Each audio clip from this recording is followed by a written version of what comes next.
Si AZT Teachers Party List Representative Franz Castro ang nagmosyon na i-extend ang pagkulong kay Lopez dahil daini nakaatindir sa nasabing pagdangog.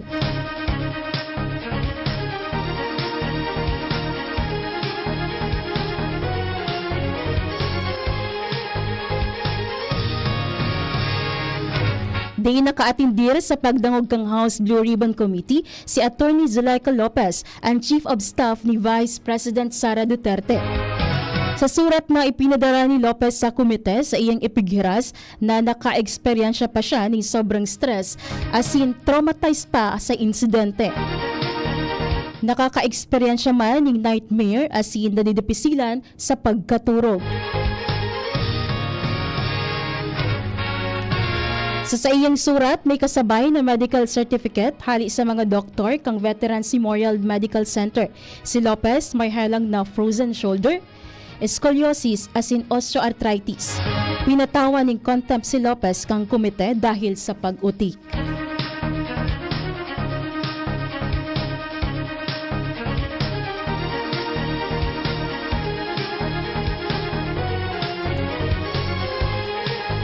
Iba pang barata sa ladong nasyonal, tiwala si Senate President Pro Tempore Jinggoy Estrada na dai maantos sa constitutional crisis ang tensyon sa pagultanan kang duwang pinakahalangkaw na pamayo kang nasyon. Sigun kay Estrada, kaipuhan na may tumahaw sa pagultanan kang duwang opisyal, arog na sana ni Senador Amy Marcos na tugang ni Presidente Ferdinand Marcos Jr. as in amigo naman ni Vice President Sara Duterte.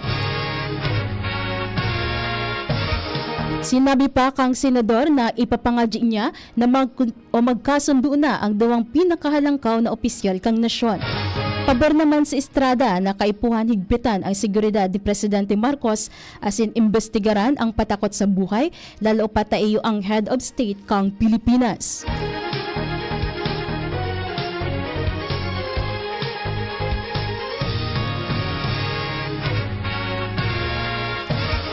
Aminado ang Department of Agriculture na posibleng sumipa ang presyo kang karning urig sa nasyon sa paglaog kang Disyembre sa paparaning Kapaskuhan. Sigun sa ahensya, posibleng umabot sa 5 pesos sa 10 pesos ang magiging taas presyo sa karning urig pag-abot kang bulan ng Disyembre. Ini dahil naglangkaw ang demand kang nasabing produkto sa panahon kang Pasko sa nasyon.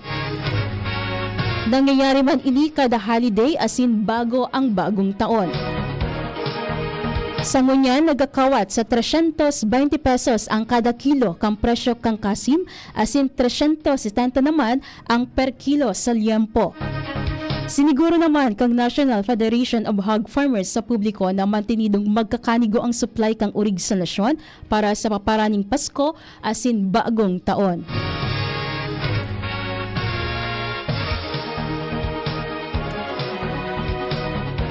Sinabi naman kang DA na ingkaso maglangkaw ang presyo kang karning urig sa mga saudan sa ditman sa naidi as in abot kaya pa kang mga konsumidores.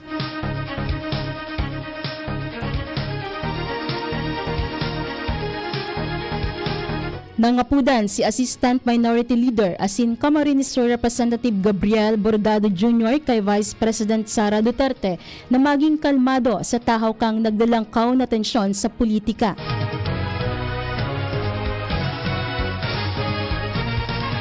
Ginibo ni Bordado ang pahayag kasunod kang kontrobersyal na pahayag kang Vice Presidente kay Presidente Ferdinand Marcos Jr., First Lady Liza Marcos asin kay House Speaker Martin Romualdez. Ipigladawan man kang legislador ang mga inflammatory statements ni VP Sara na kawaaraning respeto o pambabastos sa Presidente asin sa leader kang Kamara.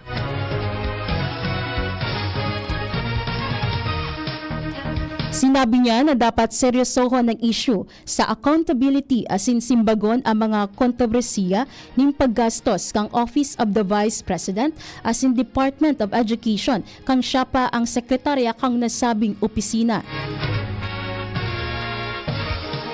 Tinaon doon kang opisyal na imbes na pagalon Ang issue sa politika dapat na maging ehemplo sa gabos na simbagon ang haloy ng kahaputan manungod sa disbursement kang sobra sa 700 milyones pesos na confidential fund, bagay na tininok ang Commission on Audit.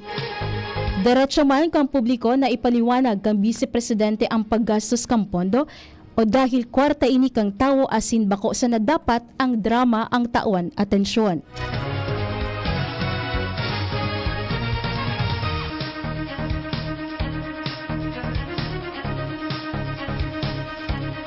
Iba pang barata sa sakuyang pagbabalik. Pare, alam mo ba pag overworked at puyat, umihina ang immune system? Kaya sabi ng mga pro, araw-araw mag-Immune Pro. The only one with Zinc Plus technology. Kaya buo ang vitamin C at zinc at most prescribed by doctors. Tulungang palakasin ang immune system with proper diet and exercise. Magtiwala sa Pro. Immune Pro. Unilab yan. Sodium ascorbate plus zinc is the generic name of Immune Pro. If symptoms persist, consult your doctor. May bagong energy na! Bagong-bago, pinakamarhay na Enervon, Enervon C+. Pinapusog with zinc, vitamin C, vitamins B1, 2, 3, 5, 6, and 12, as in vitamin E. Bagong-bago, pinakamarhay na Enervon. Enervon Z+. Unilab yan. Multivitamins plus zinc is the generic name of Enervon Z+. If symptoms persist, consult your doctor. Pre, makinig ka muna. Payong kaibigan lang ha. Work hard, play hard. Yan ang motto ko dati. Pero nakakapagod din pala katagalan. Sa gitna ng lahat ng mga puyat, inom at pagkain ng masasarap kasama na ang oily at fatty foods, kailangan pa ring bantayan ang kalusugan. Tamang kontrol ang kailangan. Katuwang ko, ang Liverade. May silimarin na maaring makatulong protektahan ang atay. Cheers to more good times. Be a liver lover.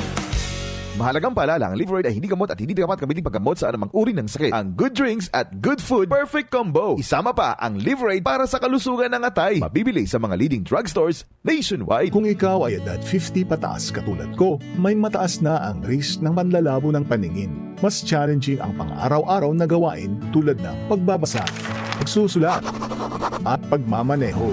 Ang Optin ay may lutin na maaaring makatulong sa kalusugan ng mata, nilalabanan ng epekto ng glaucoma, macular degeneration at katarata. Kitang-kita ang kalusugan. Mabibili ang Optin sa mga pangunahing butika nationwide. Mahalagang paalala, ang Optin ay hindi gamot at hindi dapat gamitin panggamot sa anumang uri ng sakit. Maginhawang araw! Dimples Romana po. Uy, Dimples, andito ka rin. Salamat sa pagrekomenda mo dito sa Generica Drugstore, ha? No problem, Nay. Musta lang pakiramdam nyo? Maginhawa na. Salamat sa maalagang pharmacist. Nabigyan ako ng generics kasing bisa ng dati kong branded na gamot. Pero sa presyong mas abot kaya. May libreng konsulta pa with their partner doctors. Kaya damang-dama ko ang ginhawa dito sa Generica. Yan ang ginawang Generica. Ramdam sa lahat ng Generica drugstores nationwide. If symptoms persist, consult your doctor. Punta na sa nearest Generica drugstore and enjoy 20% off on Wise Deals Holiday Ginhawa Treat from November 1 to December 31, 2024. See posters and print ads for more details. Huwag magpahuli. Check out our participating stores near you. Follow Generica Drugstore on Facebook and Instagram at Generica Drugstore and on YouTube and TikTok at Generica Drugstore PH. Promo runs from November 1 until December 31, 2024. DOH FDA CDRR permit number 0542 series of 2024. If symptoms persist, consult your doctor. ASC reference code AO196 N110624G. Vice ganda! And my for Max Saver Sulit Busog Meals. Huwag nang gumastos ng sobra-sobra pa. 99 pesos na lang, sulit busog ka na. Ang mabusugera. Extra rice sa iraramba. Extra busog sa Crispy Chicken Filet Meal at Crispy Chicken Filet Ala King Meal na may extra rice na. 99 pesos lang in all stores. Max Saver Sulit Busog Meals, 99 pesos na lang. Ang mabusugera. Max Saver Sulit Busog Meals, 99 pesos na lang. All stores nationwide.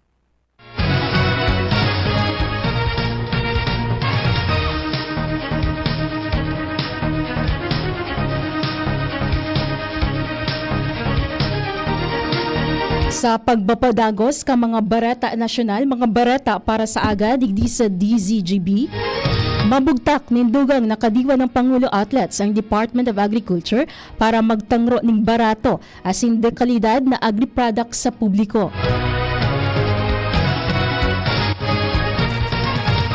Sigun kay DA Consumer Affairs Assistant Secretary Genevieve Guevara, dugang na 71 na kadiwa ng Pangulo sites ang bubuksan sa bulan ng Disyembre. Kaibahan na digdi ang mga kadiwa site na pigmamanehar kang National Irrigation Administration. Apwera sa NCR, target kang kadiwa expansion ang mga darakulang syudad sa luwas kang Metro Manila. Sa masunod na taon, dadobluhon pa ini sagod sa 300 na kadiwa ng Pangulo outlets as in 1,500 na outlets sa pagtapos kang termino ni Presidente Marcos sa 2028. May babakalon man na dugang na 45 na truck para sa pagpapahiwas kang kadiwa on wheels. Tinawan doon ni Guevara, prioridad ninda ang pagpadakol kang kadiwa outlet sa nasyon bilang kasimbagan sa direktiba ni Presidente. Apera kaini katuyuhan man ni Presidente Marcos na mairani sa komunidad ang akses sa mas baratong barakalon asin matabangan ang mga parasira asin mga parauma sa bilog na nasyon.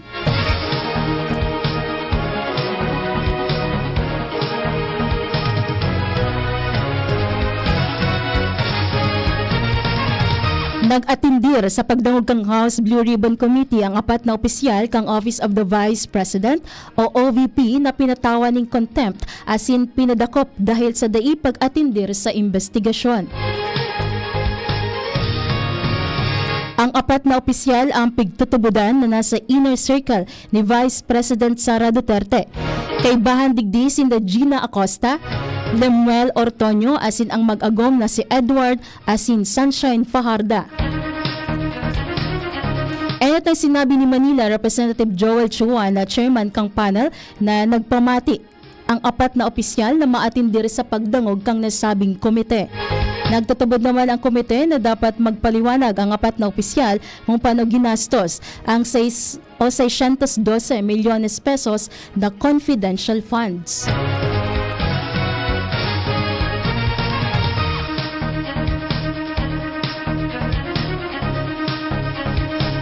Nagpatanid ang Department of Health sa publiko na linigon ang mga lugar na natambakan ng tubig asin atab na magpakonsulta kung may sintomas ng dengue. Partikular na mga rehiyong apektado kang mga bagyong Christine, Leon, Marcy, Nika, Ophel asin Pipito. Matapos ang sunod-sunod na bagyo, posibleng mas dakol pa ang mga tubig na pag-iistaran kang mga namok na may dengue virus.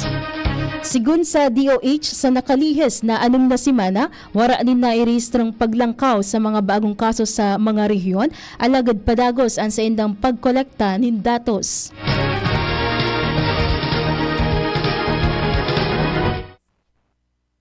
Sa giraray na nagpaluwas ng forced evacuation orders ang Israel sa mga taga-Southern Lebanon.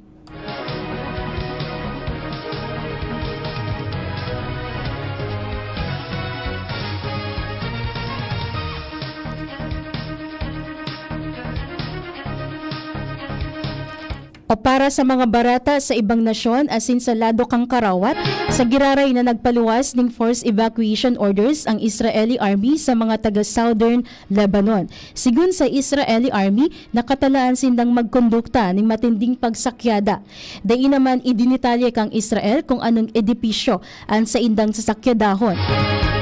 Ang nasabi mga patanid ang paghahanda sa indang lakdang sa nagkapirang lugar sa Lebanon, asin sa iba pang lugar na harani sa nasabing nasyon.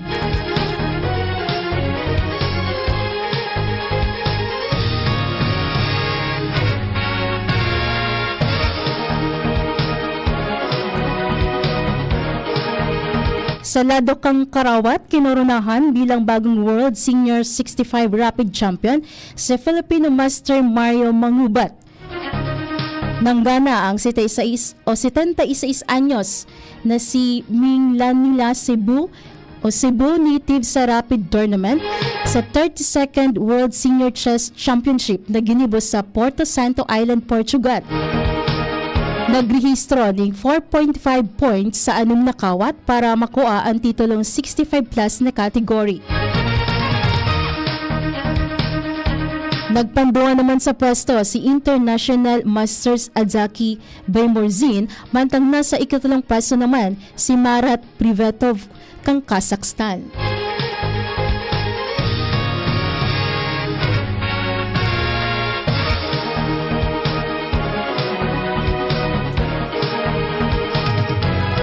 Yan ang kabilugan kang mga detalyes para sa lado nasyonal, mga baratang mabutwa sa aga enot sa DZGB. Sa pangaran kang DZGB News Base sa mga nakaibahan sa nagsurat ng barata Angel Mostasa as in Direct Mar de la Cruz. Siringman ni Pio Fernandez. Kaibata sa lado teknikal si Kuya Nems Flora.